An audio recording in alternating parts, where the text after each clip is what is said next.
Eduardo! Domo, meu querido e minha querida Kohai, sejam muito bem-vindos para mais um vídeo, onde é com muita saudade e com muita alegria que eu volto a trazer uma das melhores obras shonen da atualidade. Se o mangá teve sua conclusão, ainda temos que ler para conversar, mas para todo caso, a adaptação é o que não vai faltar, e é por isso que eu estou aqui para falar sobre o arco que vai ser adaptado em animação, tendo já lido. Então, sejam muito bem-vindos a mais um vídeo de Kimetsu no Yaiba Demon Slayer, e o foco no arco do trem infinito, que é o assunto do vídeo de hoje. Para todo caso, meus queridos Kohais, a minha opinião bem impressão sincerona já no começo do vídeo é que Rengoku, eu amo você e sofro com você, por conta de que é um filme que a gente vai se apegar ao Hashira das Chamas. A gente já teve desenvolvimento em alguns Hashiras, se você perceber, logo no final da primeira temporada, quando eles focam na Shinobu Kocho-sama. Só que ocorre que esse filme, a gente vai ter um apego e vai ter, digamos que um grande desenvolvimento no Hashira das Chamas. Não é à toa que o final é de cortar o coração e a gente vai conversar sobre isso no vídeo de hoje. Porque, sério, a Koyohara Sensei faz com que a gente se apegue em um personagem em menos de 10 capítulos para matá-lo no final.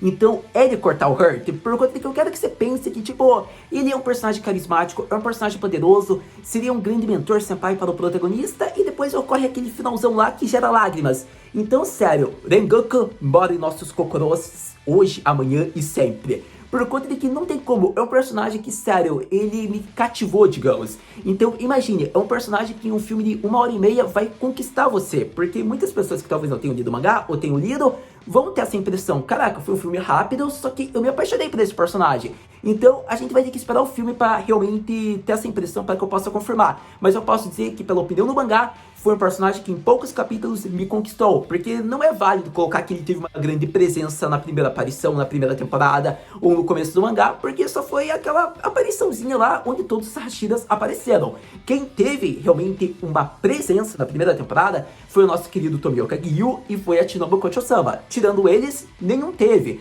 Eles tiveram, digamos que uma presença sim, pessoas que já haviam lido o mangá, já mataram a saudade, viram eles, só que realmente, só a partir do filme, ou se você continua lendo o mangá, você realmente vai se apegar ao personagem e vai ver o crescimento e desenvolvimento, a história dele. Inclusive, um dos maiores elogios que eu faço, digamos que para essa história, para esse arco de Kimetsu, é a forma como foi desenvolvido. Por conta de que a temática do arco, a gente vê que é que os personagens estão presos dentro de um sonho. E a gente vê que através disso, a autora mostra a origem do Rengoku. Então é muito interessante porque ela conseguiu juntar a temática do arco central no tempo presente, fez com que voltasse a origem do personagem e depois a gente vê um momento épico, né, as cenas de tensão dos personagens tentando se libertar, enfrentando o Oni. Então a maneira como foi feita foi com uma extrema maestria. A Koyohara Sensei está de parabéns pela forma como ela conduziu. Não é à toa que Kimetsu é uma das melhores obras e eu já estou ansioso para a próxima obra que ela pode fazer. Então, sério, vai rolar muita coisa ainda, acredito que a bordo de Kimetsu. Por conta de que eu quero que você pense que já foi confirmado um spin-off focado no Rengoku.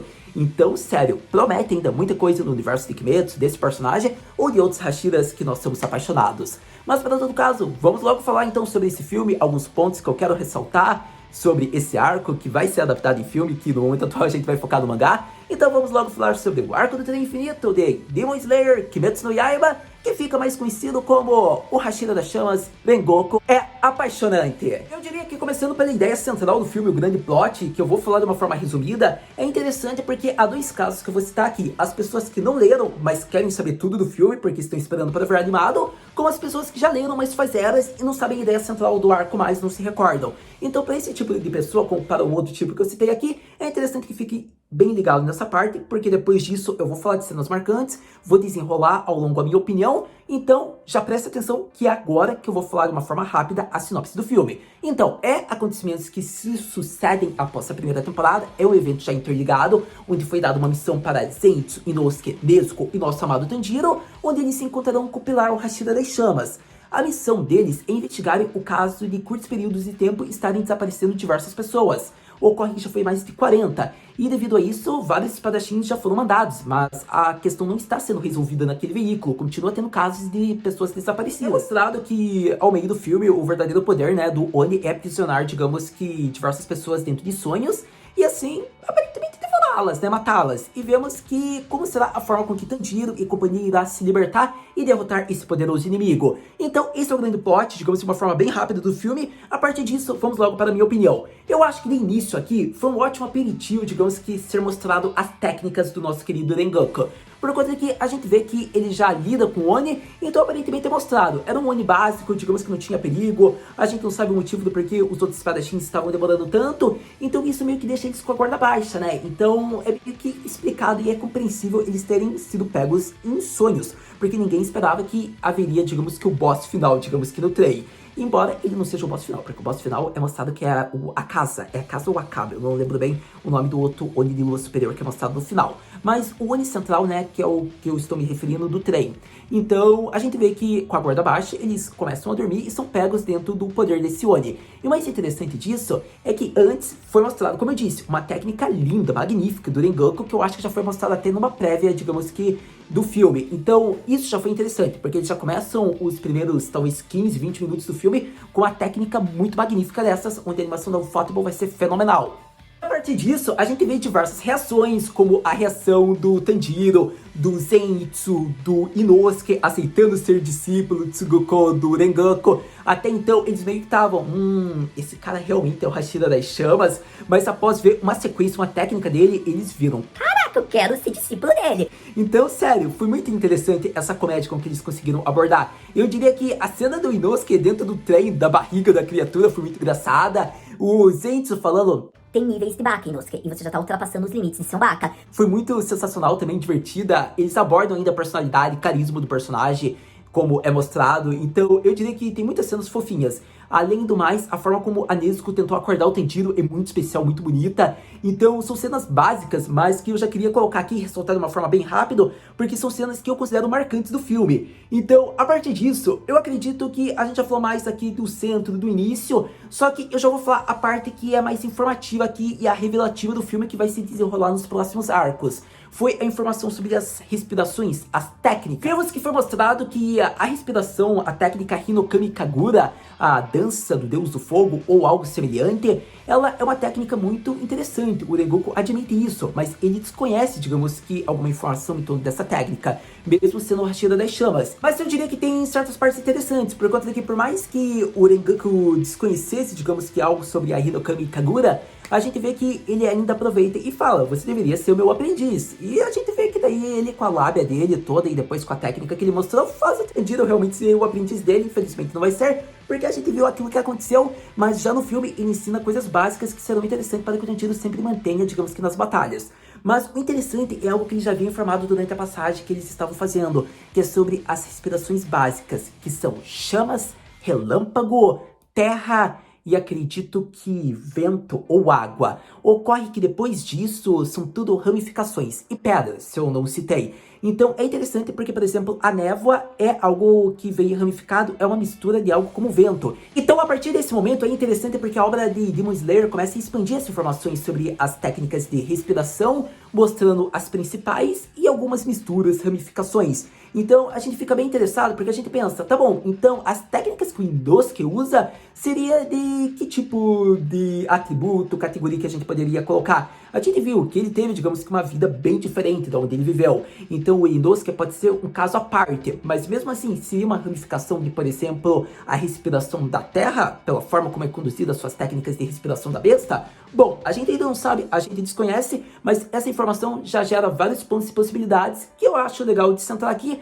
porque foi a grande informação que foi colocada nesse arco e depois isso só se desenrola com o passar dos próximos capítulos, que não ocorre mais nesse arco. A grande informação sobre Hinokami Kagura, técnicas de respiração, foi essa que eu citei aqui, que o Rengoku fala logo no começo do filme para o Tanjiro, mas acontece que, já tendo falado sobre isso, acredito que agora sim a gente vai para cenas marcantes, grandes pontos, que foram sensacionais, emocionantes de cortar o coração do filme. Então vamos logo falar sobre cenas que devem ser destacadas, que eu achei sensacionais, que estou muito ansioso para ver adaptado. Foi um filme arrepiante em volta do Tanjiro, nosso querido protagonista. Porque o camarada Tanjiro, ele não é qualquer um, ele é um dos melhores protagonistas. Afinal, se matar numa tentativa que poderia ser falha para se libertar da armadilha do inimigo, não é qualquer um que faz. E eu diria que só podia ser o Tanjiro, por conta de que eu quero que você pense que era 50% chance de ser sucesso com falha. Só que ele confiou nas palavras, ele interpretou, ele acreditou que aquilo seria o correto. Então, quando ele usa, digamos que a espada dele para se cortar, mesmo inseguro do que poderia acontecer, ele confia após isso que vai ser um sucesso, que ele vai conseguir se libertar. Afinal, se uma forma, uma energia física já estava tentando se manifestar para mostrar que ele estava preso em um sonho, ele tenta confiar que saindo daquele sonho ele vai conseguir despertar. E a melhor maneira de sair de um sonho é se matando, não é mesmo? Então, eu diria que arrepende isso, porque eu quero que você pense por um momento. Por mais que seja um sonho, ele estava preso naquela realidade e o ato de se matar é um ato corajoso e arrepiante e às vezes assustador. É um choque momentâneo que você vai ter. E o Tanjiro vivenciou isso diversas vezes durante o combate que ele teve contra o Oni chamado Emon. Então, para você pensar, por mais que tenha sido vários cortes, eu quero que você preste atenção que o Tanjiro fez diversas vezes a morte dele preso no sonho. Isso não é algo qualquer, é algo que na realidade estava acontecendo. É como se você sonhasse que você tá pegando uma faca e vai se matar. Se você vai cair de um prédio, você talvez tenha um susto, um choque, talvez você desperte. Então, é tipo isso 10 vezes mais. Porque você, às vezes, pode estar, talvez, morrendo inconscientemente, só que o Tanjiro não. Ele estava com a confiança dele e a coragem no ponto máximo. Porque ele viveu diversos tipos de sonho, onde foi o primeiro sonho bom, mas depois disso foram vários sonhos, traumas, pesadelos. Tanto que o Oni brincava com os sentimentos do Tanjiro, ao ponto que isso despertou a raiva, o ódio e a fúria dele, que ele não ligava mais com a vida dele dentro do sonho e só voltava para a realidade para enfrentar o Oni, cheio de ódio por brincar com os sentimentos das pessoas através dos sonhos. Então foi muito importante isso, porque faz com que a gente se emocione, tenha hype e fique mais apaixonado por esse protagonista. Com isso, vamos agora aos outros personagens que tiveram sua presença, papel importante na obra de Kimetsu nesse filme, não é mesmo? Então, eu diria que a gente falou da parte principal envolvendo o Tanjiro. Agora vamos para o personagem que talvez tenha tido a maior presença após o Tanjiro.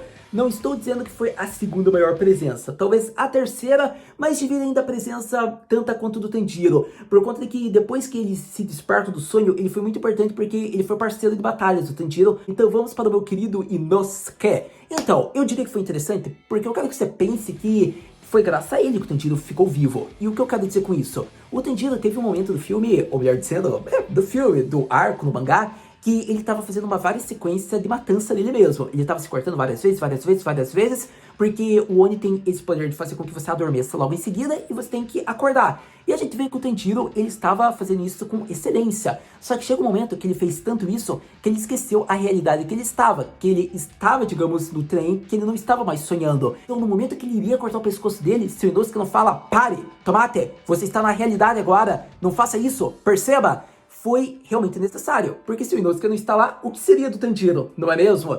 Então, isso já foi um fato do porquê eu acho que o Inosuke foi excelente, porque foi graças às técnicas da respiração da besta que ele conseguiu identificar tudo em volta da realidade e ilusão. Para todo caso, foi interessante isso, e agora eu acredito que vamos para o segundo momento que Inosuke foi realmente necessário também no filme. Eu diria que agora vamos para a segunda parte da presença de Inosuke no filme, que foi muito importante e que já se centra no final, após a morte do nosso querido Hashira das Chamas, o Rengoku. Eu acho que foi interessante por conta de que mesmo remoendo sentimentos, talvez raiva, incapacidade de não conseguir enfrentar o Oni, porque ele percebe que não havia uma brecha e se ele entrasse, ele só iria atrapalhar. Então a frustração, a raiva foi algo muito bonito, porque ele sentia isso, mas ele não expressava ao ponto de que ele queria ajudar seus companheiros. Ele falava, parem de chorar, não adianta vocês se sentirem assim, não adianta vocês pensarem como incrível foi aquela luta e o que a gente fez foi nada. O que nós devemos fazer agora é treinar, eu vou colocar vocês para treinarem agora, não adianta chorar. Relembrem, ele falou,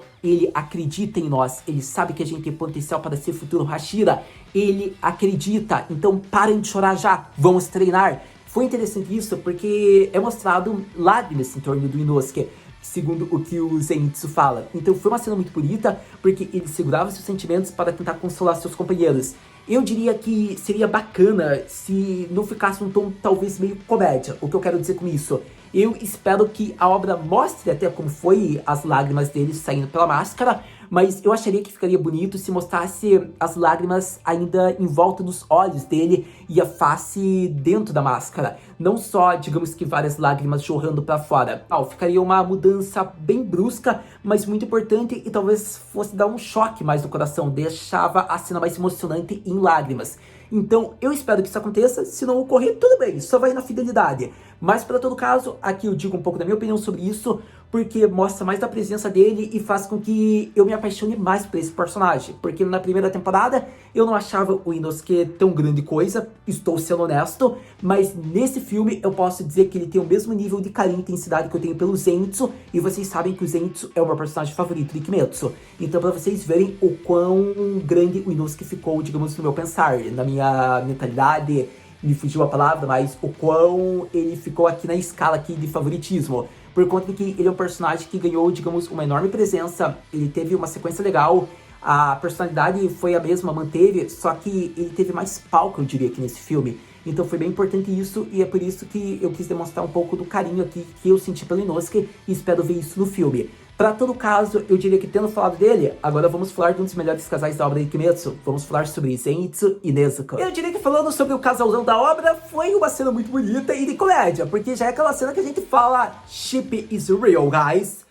The ship is real. É tipo isso, porque a gente vai oficializar o casal no filme. Se você, tipo, não tem um casal assim, digamos que na primeira temporada, ou melhor dizendo, se você não acha que é um chip tão assim grande, Zenitsu e Nezuko, você realmente vai ter no filme, porque a cena que a Nezuko tá sendo pega pelo Oni e o Zenitsu aparece no seu auge falando "Nezuko-chan, Mamoritai", eu acredito que fica parecido, só que deve ser usado outra sentença, que vai ser tipo, eu quero proteger a Nezuko-chan, ou eu vou proteger a Nezuko-chan. Então foi interessante isso, porque o Zenitsu, ele aparece no auge, fala uma frase épica, a Nezuko não havia percebido, fica num olhar tipo, uou, que shoujo, que shounen é esse? E daí ocorre que depois mostra ele meio que adormecendo, e ocorre que a Nezuko daí fica naquela versão chibi cômica engraçada dela, divertida. Então é uma cena que a gente arrepia e depois a gente ri. Então vai ser muito divertido ver isso adaptado, ainda mais pela voz do Seiyu, trilha sonora, pelo contexto, as faíscas aparecendo.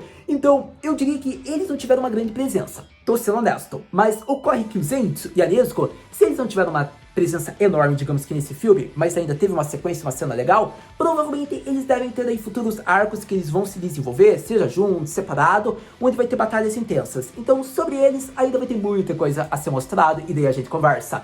Mas para todo caso, eu diria que foi essa grande cena. A gente vê que o Zenitsu desperta, coloca a Nezuko, digamos que na mala, e depois leva, digamos que ela até o Tanjiro, né, pra saber a situação, o que rolou na luta, por conta de que foi mostrado que cada espadachim cuidou de um vagão, o Rengoku cuidou de 5, pra você ter ideia, a Nezuko e o Zenitsu cuidaram de 2 a 1, se eu não me engano, e o Tanjiro e o Inosuke cuidaram, digamos que do boss ali, do trem. Então foi interessante isso, e eu deveria ressaltar. Mas para todo caso, já que a gente começou a falar do cara que cuidou de 5 vagões, vamos falar dele mesmo agora. Vamos falar do protagonista desse filme. Vamos falar de Rengoku. Eu diria que continuando a falar sobre os personagens, vamos falar de um dos melhores. Vamos falar do meu querido Rengoku. Por conta de que eu quero que você pense que esse personagem, ele é um conquistador, ele roubou o nosso coração. Afinal, ele foi um personagem recém-introduzido e a gente meio que teve que ver a sua morte. Foi despedaçar, a gente queria ver tanto da história dele ainda. Tudo bem que vai ter continuação em spin-off, mas a gente queria ver ele vivo. E eu acho que foi importante a Koihara Sensei ter feito isso,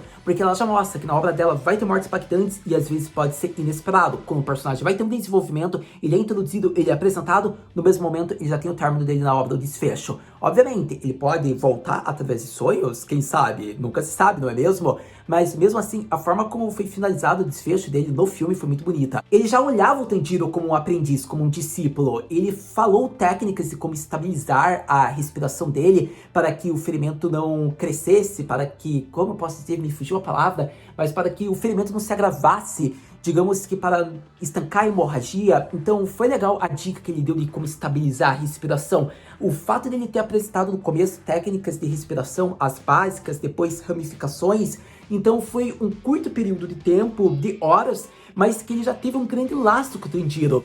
E o mais emocionante de tudo isso é que o Tanjiro teve um carinho por ele, então é muito bonito essa parte apresentada. Com isso a gente vai ao ponto mais conclusivo aqui do final do arco no mangá, né, que os Hashiras são figuras nobres, enquanto os Onis são figuras insignificantes de ódio. Por conta de que eu quero que você pense que lutando no período da noite, onde o Oni tem vantagem, onde o Oni pode se regenerar, coisa que um Hashira não pode, vai ter, digamos, vários ferimentos, ainda assim ele se arrisca para proteger pessoas, para derrotar o Oni que está num período de vantagem. E já o Oni, quando está amanhecendo o dia, o que ele faz? Ele foge da batalha. Então, é difícil, como o Tanjiro disse, não fuja, seu covarde, você perdeu para o Rengoku-san, ele saiu vitorioso, você está fugindo da batalha. E por mais que ele estivesse fugindo do sol, como foi apresentado, aquilo foi uma vitória. Por mais que o Rengoku fale que caso ele morresse, foi a sua derrota, ele venceu. Me desculpa, muitos podem discordar, mas eu considero a vitória de um Hashira, por conta de que o Oni, ele fugiu de medo de que a luta continuasse se prolongando, porque o sol já estava começando a raiar, não é mesmo? Já estava começando a amanhecer. Então, com isso, a gente vê. E a cena que o Tanjiro fala tudo isso, ele expressa seu último sentimento jogando a katana dele. Digamos que no Oni foi totalmente emocionante, porque expressa tudo que teve naquele arco. O amor, carinho, apego, a dor, a emoção, revolta. Então foi o símbolo, digamos que de um espadachim, digamos, sendo bravada através do ato do Tanjiro. Então eu diria que foi inesquecível, porque depois daquele momento a gente viu que o Tanjiro perdeu mais de uma espada dele. Lá vai, digamos que o ferreiro querer matar ele mais uma vez. Mas foi interessante porque ele expressou seu desejo, né, através daquele golpe. E também já gera um ódio, porque quando esse Oni aparecer, a gente já vai estar com sangue no olho, querendo ver ele ser exterminado. Então, eu diria que foi um empate, né, em modos, por conta de que o Oni saiu, ele fugiu, por mais que o sol estivesse se abrindo, ele fugiu, e o Rengoku, infelizmente, morreu. A luta não pôde ter uma sequência. Então, consideremos isso um empate e que o Zenitsu, Inosuke, Tanjiro continue e faça a vitória surgir para o Rengoku, para o Hashira, para os espadachins exterminadores de Oni. Eu diria que agora estamos chegando em um dos melhores momentos aqui do vídeo e um dos momentos finais, por conta de que é a parte onde gera lágrimas, ainda mais quando for visto no filme. E ocorre que no mangá é um ponto sem reação, porque foram poucos capítulos. E é um choque quando você vê o estado do Rengoku, porque você não sabe o que você sente, mas depois bate uma depressão, uma tristeza enorme, e no filme sim vai ser de gerar lágrimas. Ainda mais se a trilha sonora for marcante. A gente vê que o Rengoku fala que não há mais tempo para ele, ele ainda admite que se ele morrer vai ser uma derrota dele. Foi muito bonita essa parte que ele fala isso para o Tanjiro. Aí que ele fala que o importante é que a missão foi cumprida. Eles conseguiram proteger todas as pessoas. Os Onis fugiram, foram derrotados, mas foi um sucesso. E ocorre que ele começa a dizer as últimas palavras, que o Tanjiro deve dar recado para seu irmão, para o seu pai. E ocorre que daquele momento em diante ele fala recados bem rápido para Inosuke, Zenitsu e o principal para o Tanjiro, que envolve a irmã dele. E foi de cortar o coração, porque ele diz: eu confio na sua irmã. Ela é um membro do Esquadrão de Exterminadores. A maneira como eu vi ela com o garoto loiro lutando, protegendo a todos, cheio de ferimentos, mas defendendo todas as pessoas inocentes, é algo que só um exterminador de Onis pode cumprir. Então eu confio nela, Tanjiro. O momento que ele fala isso e depois mostra a cena da mãe do nosso querido Rengoku, assim a gente se recorda do momento que foi dada a missão dele desde o início, que ele era um bebê que, por não viver muito tempo com a mãe dele, ele teria que cumprir uma missão de proteger os mais fracos por ter nascido forte. Foi de cortar o coração também, porque ele viveu essa vida sendo um ótimo, excelente exterminador de Onis. Ele pergunta se ele fez com excelência tudo, e a mãe dele diz que sim. E daquele momento em diante, choque, de cortar o coração, porque eu acho que agora a gente só pode continuar a falar sobre isso quando for mostrado no filme, porque aqui já tá gerando tristeza. Mas, pra todo caso, foi muito bonito isso, por conta de que aquele momento em diante ele havia dado todo o recado, mostra a passagem dele indo com a mãe, e depois vemos que assim se conclui, né, o filme, o arco do trem, porque a notícia da morte de um grande Hashira é espalhado, digamos que para os principais membros e colegas. A gente vê a reação de cada Hashira, a gente vê a reação do Oyakata, que gera um suspense, porque ele fala: eu me sinto triste pela minha criança, mas ele não vai ficar muito tempo sozinho, porque logo logo eu estarei indo junto dele. Então já mostra que ele está com o tempo de vida corrido, como a gente vê reações de principais Hashiras que a gente conhece até então, como a Shinobu Kocho-sama, a gente vê a reação do Tomioka. Então, eu acho que é muito bonito. O que eu posso falar é que a gente tem muito os personagens centrais naquele momento. A gente chora como o Zenitsu, a gente chora como o Inosuke, a gente chora como o Tanjiro, porque é um sentimento muito doloroso de ter acompanhado esse personagem, ter tido um apego dele, ver a história dele e ver o desfecho dele. Então, a única coisa que a gente pode pedir é que ele meio que acompanhe e suporte o Tanjiro em futuras batalhas, né, do céu. E também que no spin-off seja de uma maneira muito magnífica a forma com que ele seja apresentado. Mas assim, praticamente eu falo tudo que eu queria falar sobre o desfecho do arco do trem do mangá de Demon Slayer Kimetsu no Yaiba. Sem dúvidas, um excelente arco de uma obra muito famosa, conhecida e amada e aclamada, que é Kimetsu no Yaiba Demon Slayer. E acredito que assim eu ressalto um pouco da minha visão, da minha opinião e de como vai acontecer o arco. Então acredito que a gente vai voltar a falar sobre esse arco quando for adaptado em anime, obviamente, porque vai ser um arco lindo e eu vou querer destacar novamente.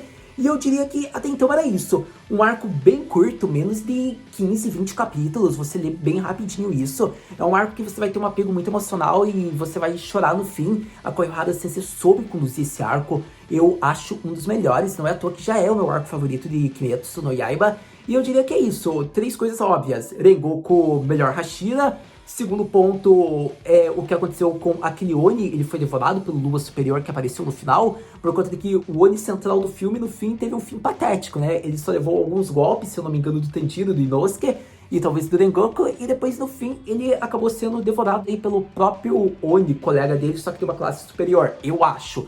Para todo caso, o outro ponto também que deve ser centrado, eu diria que não podia faltar uma parte muito importante, que foi a minha opinião sobre o confronto do nosso querido Kyojuro Rengoku contra a casa. Por conta que isso eu vou falar quando ocorrer no filme, foi mostrado a animação, digamos que o diálogo, a voz do Seiyu, a ideologia do nosso querido Pilar das Chamas. Mas até então, uma visão bem compacta e rápida. Eu acho que foi um confronto muito bonito, muito emocionante, onde a gente via as filosofias, digamos que de um Oni contra um humano. E foi interessante porque o Rengoku, ele teve escolha. Ele poderia se tornar imortal, só que ele seria o inimigo a quem ele tanto quer exterminar, um Oni. Então a escolha dele de preferir ser morto do que virar um Oni foi muito legal, foi muito épico, faz com que a gente goste mais do personagem. Afinal, ele poderia ter a chance, como o Oni falou, você vai se curar, vai se regenerar, a gente vai ter longos confrontos. A gente viu que o Oni em questão, por mais que a gente odeie, ele teria talvez uma amizade com o Rengoku, conforme foi mostrado ali. Querendo ou não, ele reconheceu as habilidades do Hashira das Chamas. E o mais interessante é o fato que ele fala, a regeneração dele foi rápida, todos os golpes que o Rengoku fez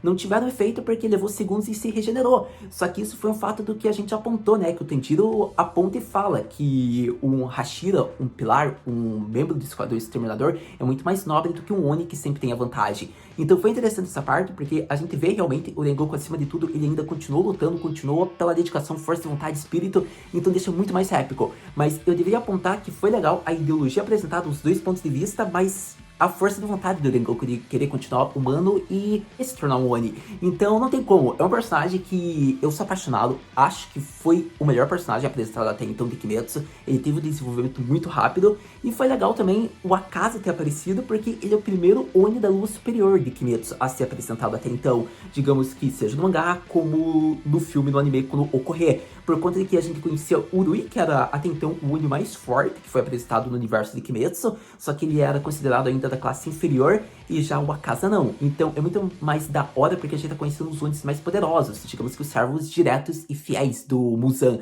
Então eu acho que foi legal ter apresentado esse Oni logo no final do filme, porque foi aquele confronto épico que já gera hype, porque ele já está visando o Tanjiro, e o Tanjiro provavelmente vai querer exterminar ele. Então a minha hype tá gigantesca e eu estou muito curioso, mas acredito que aqui eu apontei bem rápido a minha visão sobre esse confronto, e quando ocorrer na adaptação em anime, obviamente a gente vai falar mais direto, detalhado, em partes sobre essa batalha. Com isso, eu acredito que vamos ao terceiro ponto, que Inosuke ganhou mais fãs. Eu diria que é um ponto que deve ser exaltado, porque ele é um personagem que ele já tinha o carinho de grande parte da comunidade de Kimetsu na primeira season, mas certa parte não curtia ele tanto. Digamos que ele não tinha talvez uma presença que agradasse, só que foi desenvolvido mais isso no filme, ele manteve a qualidade que ele teve na primeira season, a mesma personalidade, digamos, características, só que ocorre que por ele ter tido talvez mais palco em modos, opinião bem pessoal, talvez ele tenha agradado certas pessoas que não se interessavam tanto por ele. Eu digo isso por experiência própria. Hoje em dia, ele é um dos meus personagens favoritos da obra de Kimetsu. Então, eu acho que é um ponto que deve ser ressaltado. Para dado caso, meus queridos Kohais, se você quer saber a ordem de personagens favoritos de Kimetsu que eu tenho até então, Zenitsu continua sendo o primeiro lugar. Depois dos acontecimentos do filme, eu colocaria Rengoku em segundo. Inosuke talvez quinto ou sexto, e talvez Tanjiro, terceiro, quarto lugar. A Nezuko ainda não tem posição, ela tá no top 10 dos meus personagens favoritos, além do top 20, talvez top waifus. mas ainda é incerto a posição que ela tá, porque a Kocho-sama, digamos, está ocupando o top 5. Então é difícil aí dizer se a Nezuko tá em quarto lugar ou se ela tá em sétimo. Bom, para todo caso, você entendeu? Então, acredito que era isso que eu queria apresentar mais aqui do filme, minha opinião, alguns fatos que você deveria saber sobre o que eu acho e o que eu tô curtindo da obra, qual é o meu personagem favorito. E agora vamos para aquela pergunta clássica. Haru-senpai, o que você espera que aconteça após os eventos do filme? Então, os eventos do filme, né, foram abordados uma parte fiel, um arco, então provavelmente depois disso vai vir segunda temporada, por conta de que o próximo arco, ele é longo, diferente desse arco, então provavelmente ele não será adaptado em filme, acredito eu. Então a gente verá uma segunda temporada com base de 12 a 24 episódios, por conta de que eles podem fazer isso, sendo que já tem material mais que o suficiente, porque a obra já acabou, já foi concluída. Então eu diria que após o filme, provavelmente já vai ter anúncios sobre segunda temporada de Kimetsu no Yaiba. Isso é algo que você deve ficar centrado, porque é o hit do momento, é uma obra que vende pra caramba, não é à toa que foi a obra mais vendida em 2019, e em 2020 talvez continue se estabilizando. E 10 já que foi concluída, só que tem certos volumes que esgotam, então daí vai ter relançamento de volume, além dos últimos volumes serem lançados ainda, então é uma obra que vai vender bastante, seja pelo Blu-ray, seja vários produtos, porque Kimetsu é um hit de produtos, você não tem ideia.